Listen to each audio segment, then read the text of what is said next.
আজকে একটি বিশেষ দিন, সেটি হলো রাধা অষ্টমী। আর এই রাধা অষ্টমী উপলক্ষে সেই সকাল থেকে সে কাদো খেলার জন্য প্রস্তুতি নেওয়া হচ্ছে।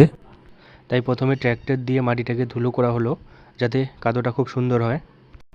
কাদো খেলার সাথে সাথেই সেখানে আরেকটি খেলা দেওয়া হয়, সেটা হচ্ছে কোলা গাছে ওঠা। এই কোলা গাছের উপর রাখা হয়েছে বিশেষ একটি আকর্ষণীয় পুরস্কার, আর সেটা পাওয়ার জন্য সবাই উঠে পড়ে লাগে।